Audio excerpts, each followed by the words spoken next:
Hello, Afro Nihongo here again, here to talk about making friends with Japanese people. If you go to Japan, if you travel abroad or anything like that, you're obviously going to want to make friends with Japanese people, or I don't know why you're going there. And there are some things that I feel like need to be addressed about it.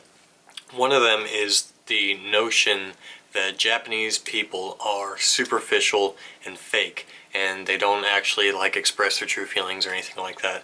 And that's a real problem with a lot of Americans, because that's pretty much what connection is all about in American society is spilling your guts and having a confidant.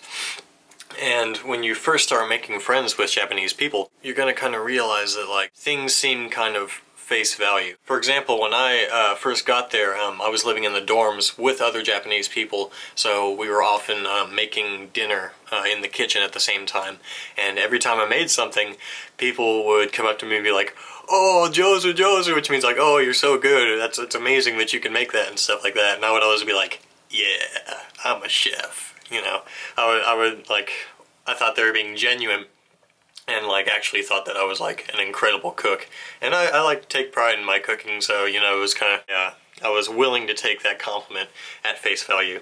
But after a month went by and I was still getting these compliments, "Oh, Jozu, Jozu," and I would be making something I don't know, bacon and toast, and they'd be telling me what a great cook I was, I started to it started to seem like they were just blowing smoke.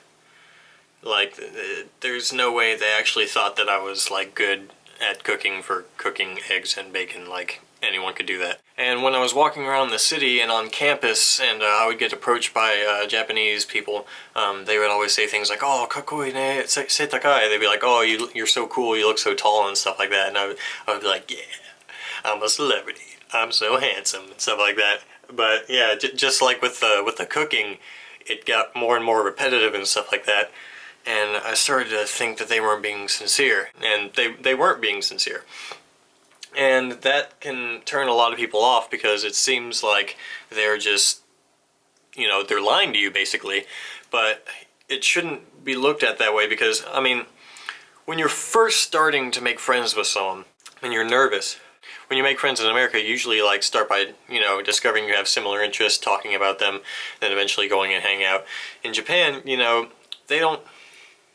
they want to be able to break the ice with you. They want to be able, to let you know that they want to be friends with you. And is it such a bad thing to want to compliment someone in order to do that?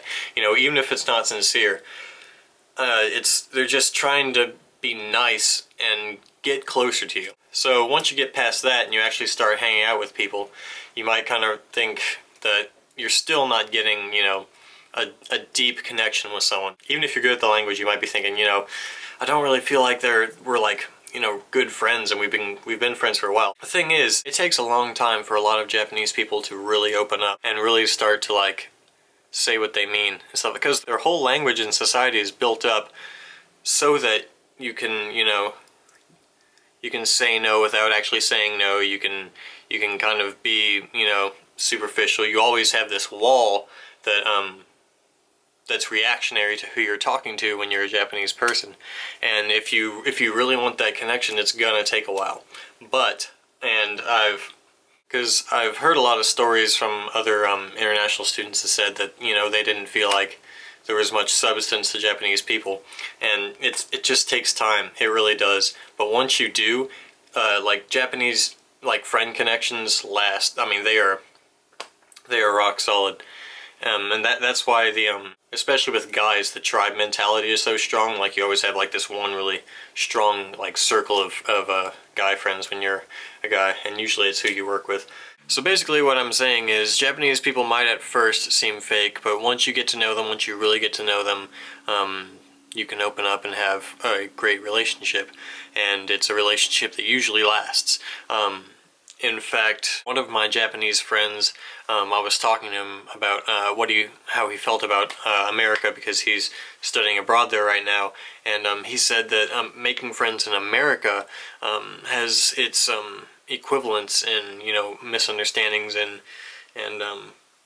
this wall that people have, but it's a little different. He says that Americans, when they run into you, maybe run into each other in the hallway on campus or something like that, and they'll be like really, really nice to you and say, hey, how's it been?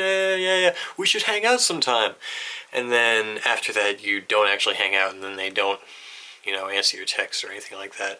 So in the same way, I guess there's some, fakeness present in both populations. They're a little different, but I just wanted to make this video so that people, realized, it's not as simple as Japanese people don't connect or anything like that.